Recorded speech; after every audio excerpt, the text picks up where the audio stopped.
Hey everybody, hope you guys are all doing well. Business as usual here, Weird Beard. We got another little car in here that we're working on. This is the same guy that had the Ford Edge with the cooling fan issue. You guys didn't see that video, go check it out. We had to switch out some cooling fans. This is a buddy of mine. He's just like me, man. He does whatever he's got to do to keep these old cars on the road. This is a 2010 Charger with over 300,000 miles and it still runs great. It's got the 3.6 in it. It's throwing up a code, PO152, and common cause of that is the O2 sensor over here on bank 2, sensor 1, which is right down inside of there. Kind of hard to get to, so I took a few things out of the way. I got that reservoir out of the way, got the air duct, everything out of the way. Had to move that wiring harness, and now I've had it soaking for about an hour or so with some WD-40, just good old-fashioned WD-40. And we'll see if we can get that thing out of there. Hopefully that fixes it and it's not some kind of a wiring issue or something like that, man. That's when these jobs get real difficult. But I'm going to do this for him right quick, get this thing back on the road, and then it's on to something else. Let's see if we can't get this thing out of here. This is a very tight fit down in here. Yeah, that actually came out very easy. That's awesome.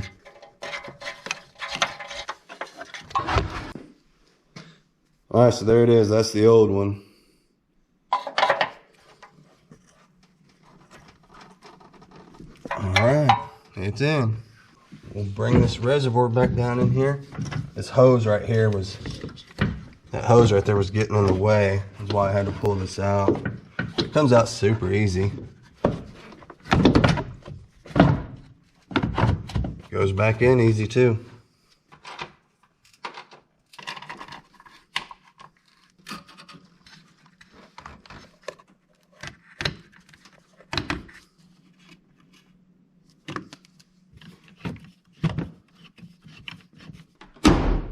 All right, that's it. She's done. Let's get it off the jack stands. It's kind of funny. I jacked this thing all up in the air and then found out I had to do everything from the top. So that was all for nothing, but whatever. It's done now. Let's move on to something else. All right, so we got somebody on the way wanting to look at it. Let's get her cleaned off. She needs a quick little rinse. She's gotten dirty sitting out here in the woods the past few days. Let's get all this tree pollen rinsed off of it, get her nice and shiny. Man, I tell you what, that paint looks really good. I'm very impressed with this paint job. Not bad for Maaco, that's for sure. All right, there goes the Avenger. She's out of here. We got 3,000 on that one. I asked 3,250 and took 3,000. I think we did pretty good on it. What do y'all think? Sold it pretty quick too. I just posted it yesterday. All right, here we are walking down the driveway again. That's always a good sign, right? So yeah, like I mentioned, man, it's out of here. $3,000 on the Avenger. Not bad at all. I was kind of worried with the miles being so high, but that car sold itself. It drove good, it ran good, and it looked good. So I mean, of course somebody's gonna buy it. Priced it at $3,250. They gave me $3,000. I couldn't turn it down. There's no way. We're gonna get back out to the auction. I've contacted some of the auctions that I normally go to, and one in particular said that you're more than welcome to come out and look at cars, but they're just not holding auctions at all right now. But you can come in and you can look at them and you can make offers on them, and they'll contact the seller and see if they accept your offer or not. So kind of interesting. I might try, go check it out. You know, I mean, all they can do is say no, but at least you're negotiating a deal and you can find out exactly what it is they're wanting for it. And if it's not too much, we'll buy it. So there's only one way to find out. We got to get out there and check it out. So that's what we're going to do. So be expecting another auction video coming soon. We're going to get one out for you guys, and hopefully we'll be able to score something. Kind of funny, but I'm not playing, you guys. I'm not joking one bit. You could probably think I'm lying, but this guy came out and he offered me the $3,000 for it and was going to do the deal with no test drive or nothing. It's like, what? Even his wife was like, oh, we're going to take him on a test drive first. It's like, yeah, let's go for a test drive first. Man, it blows my mind, but that does happen. I've had it happen numerous times. People come out and just lay cash down and don't even want to test drive. It's just like, wow. It's because that car was so clean though. It basically sold itself. People like shiny things, so if you shine them up enough, somebody's gonna want it. All right, we're out here. Let's see if we notice any difference. I can tell you immediately right now that the parking lot does have a lot less cars in it, but we still do have quite a few dealers in here.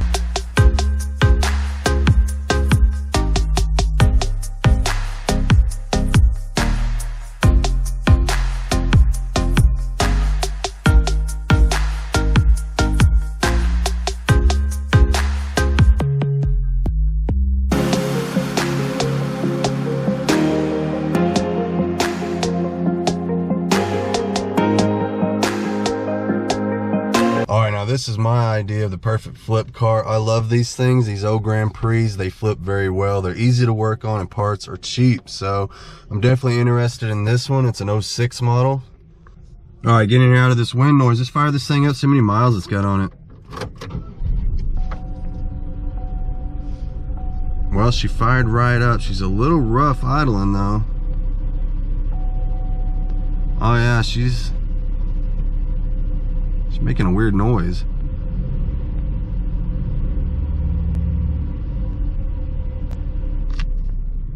Whatever that noise is, it just stopped. But it's got a really rough idle to it. All right, looks like 173,000 miles, almost 174. We got an airbag light on and an engine light, of course. We almost always end up with an engine light, right? Let's let it run here for a second, see if it smooths out, and see if it overheats. All right, so as soon as you put your foot on the gas, it smooths out immediately. So I'm thinking probably a coil pack, spark plugs, who knows. I gotta make sure it don't overheat though. Wanna make sure it doesn't have a blown head gasket or any of that. Let's get under the hood right quick. Actually, it looks pretty clean under here. You can see the motor kind of flopping around there a little bit.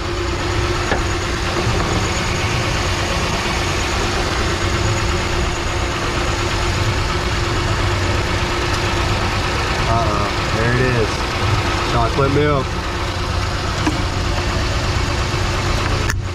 And that's definitely got a blown head gasket. That's why it's got a miss. Common issue. Sometimes you get lucky and it's just a spark plug or a coil, and sometimes it's something more major. That was definitely chocolate milk. It's got water and oil, so this one's a no-go.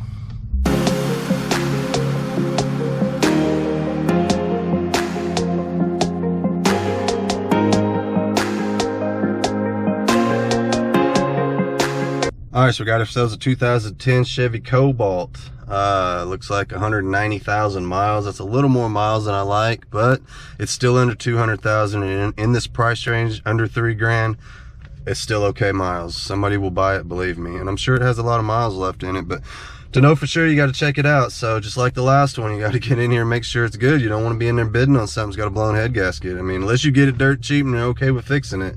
I don't need none of that right now. We want something quick and easy. So let's fire this old girl up, see how she runs. All right, she fired right up. Radio works. Power steering works. We do have an engine light, as usual, and of course the TPMS sensor, which just means we got a low tire or a faulty sensor. Either way, it doesn't affect the drivability of the car, so we don't really care.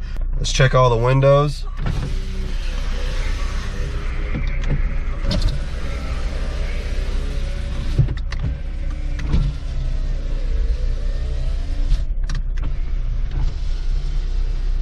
All right, that's cool. We got up and down all 4. Let's check that AC. Missing a knob, that sucks. Let's see. There's no real way to test it. I can't even get down in there to turn it on. Sometimes people do that just to trick you, you know. But then again, it just could be missing the knob.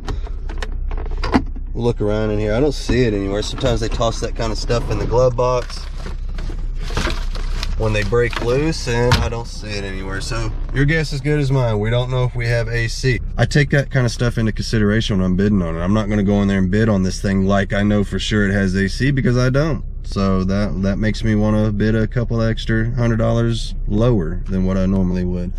But you know, everything else does work. Let's see if it goes into gear. Immediately went into reverse. Immediately into drive. Give it a little gas with my foot on the brake. She does pull, That's about all you get at the auction. We can't take it on a test drive. That's a no-go. They don't allow that. Body wise, it looks good. Interior wise, it looks good. She's a little dirty, but these cars clean up very well. It's got that dark colored interior, very easy to clean. The dash looks good, it's not busted up. This is the kind of car, if it turns out that the AC does work, because the radio and everything works on it, we could easily get $2,800, maybe even $3 grand for this car once it's all cleaned up and we give it the weird beer treatment. So with that in mind, I'd give a good $1,500 or $1,600 for this, and that's it. That's as far as I'd go with it. So let's get in there, see what it goes for.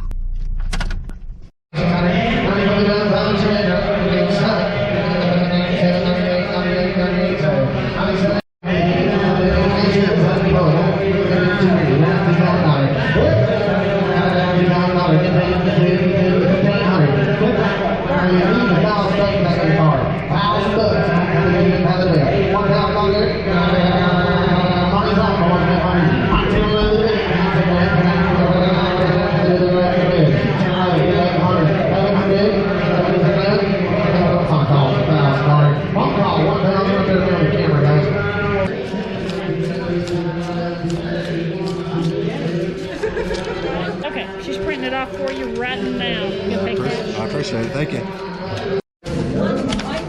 Give me two up. Give me two up. Yeah, there's a good. I put it in the box.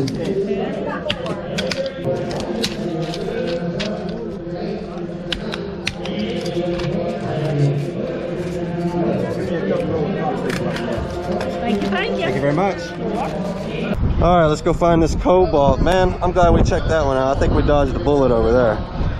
All right, I believe we found it. Apologize for the wind noise, you guys. We'll get in here, check the fluids before we take it out of here.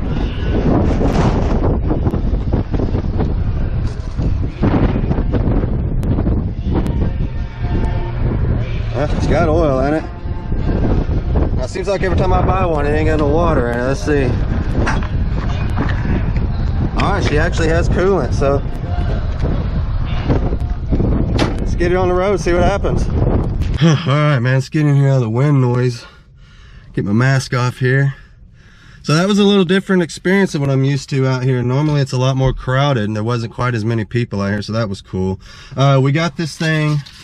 The winning bid was $1,000. It was on a call, so I had to wait a little bit for them to for the deal to go through, and they didn't counter me. They took the $1,000. So we have $1,125 total. You can see it right there. $1,000 winning bid, $125 for the buyer's fee. All right, so now for the fun part. Let's get it home. You guys might remember the little knob was missing for the AC, so we won't know about the AC till I can get home and get some needle nose pliers up in there and see if it works. But we can test everything else out. Cross your fingers, you guys. Wish me luck, man. Here we go. She fires right up.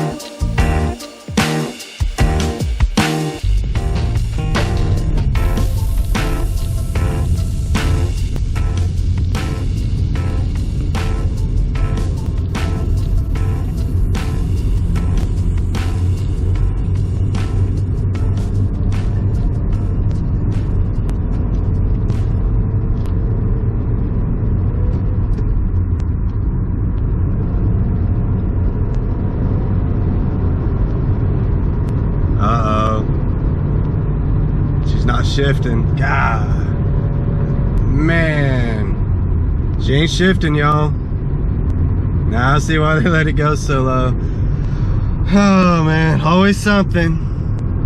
Well, you know, you pay $1,000 for a 2010 and this is what you end up with. Oh well, can't win them all.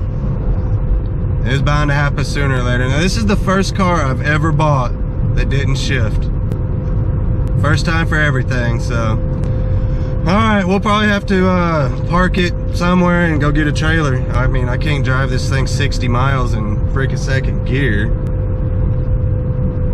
I don't know. We'll see how it goes, man. I gotta get to the gas station before I can do anything else. This thing's about out of gas, so I'll let you know. See if it's got any other issues, overheating or anything. Maybe we'll get lucky and it'll just be a shift solenoid or something, who knows. We're gonna find out, that's for sure. So anyway, let me get up to the gas station. I'll report back to you guys in just a little bit. All right, so we've got our gas and we got another set of problems here. I just realized none of the gauges are working. The gas gauge didn't even move. Speedometer, tach, nothing's working. So not sure exactly what that is. Maybe it's related, I don't know. Maybe we're lucky, we'll get lucky. We just got some kind of an electronic issue, fuse, something, I don't know. I'm trying to be optimistic here. It could be anything at this point because it runs down the road just fine. It just won't give me that other shift, but everything else is perfect. I mean, it goes from a stop just fine, accelerates fine, everything's fine. It just won't give me the shift. So, who knows, man? So for now, we just got to worry about getting it home. That's the main thing. Get it to the house. I'm going to try to do back roads, see how it does. I've checked the oil. It's full of oil. We should be fine. We'll keep it around 45 miles an hour. It does okay. And we'll see how, at least get it closer to the house. I don't know, man. We may end up just parking it and go get in the trailer. We'll see. We're going to keep it off of I-40 and just cruise down Route 66 here. Speed limit's a lot slower. We should be able to keep it around 40, 45, no problem. It's doing fine. I mean, it's running down the road nice and straight. The motor sounds great. The motor sounds perfect. But unfortunately, we are only running about 45 miles an hour. We don't have drive, I guess. We got first and second or whatever. We're not getting that last shift. This is some of the stuff that's throwing up on the information center. It's saying low fuel, even though the fuel is rim full, literally running out of the top. It's saying check the power steering, which the power steering's working fine, so I don't know what that's about. I'm hoping this is an electrical issue, maybe a fuse, a relay or something, like I said earlier. We'll find out more here in a little bit. For now, we're just trying to limp it to the house, and so far we're doing all right. I mean, we're just taking a little cruise, that's all.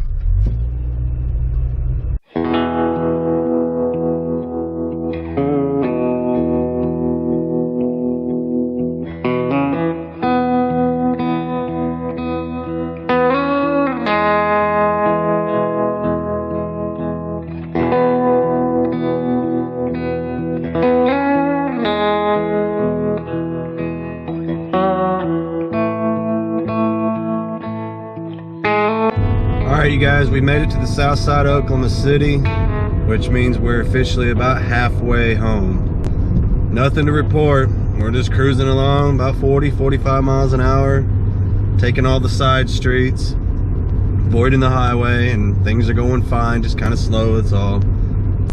Alright, so we ran out of back roads. We're gonna have to get on the highway for a second, get across this river.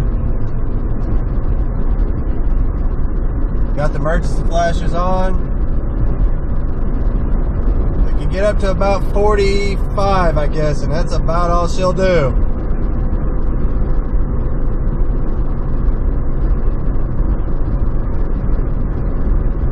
There's the guy we need right there, but hell, he's broke down too. The river's just ahead. Once we get over the river, we'll be into the next town and we can jump back off the highway, get back on the side road again. Alright, we made it across the river. We can jump right back off the highway. We'll be good to go now, the rest of the way. Alright, so we're back to my neck of the woods. About another 10 miles or so, we'll be there. She's doing pretty good so far. I mean, other than the shifting issue, she runs great. And she actually rides really well too, so she's got that going for it. Just wish this AC worked. I'm burning up in here. Well, it looks like we're gonna make it. We're just around the block now. We'll get this thing up in the shop, get it checked out, see what the hell's wrong with it. So what do y'all think, man? Y'all think we screwed up? Do y'all think we overpaid? 2010 Cobalt for, what did we pay, 1,100 bucks out the door? You guys leave a comment below, tell me what you guys think. I mean, overall, pretty decent shape. The clear coat's not peeling off, and it doesn't have any hail damage either. You know, we'll give it the weird beard treatment, get them yellow headlights buffed out, make them look nice. It does have a nice set of tires, but I'm not thrilled about those hubcaps. They look kind of shoddy. We may throw a new set on there, kind of brighten it up a little bit. It's definitely going to need a buff, and it's going to need a good detail on the inside as well. It's just pretty dirty in there, you guys, but that's an easy cleanup right there with that black interior.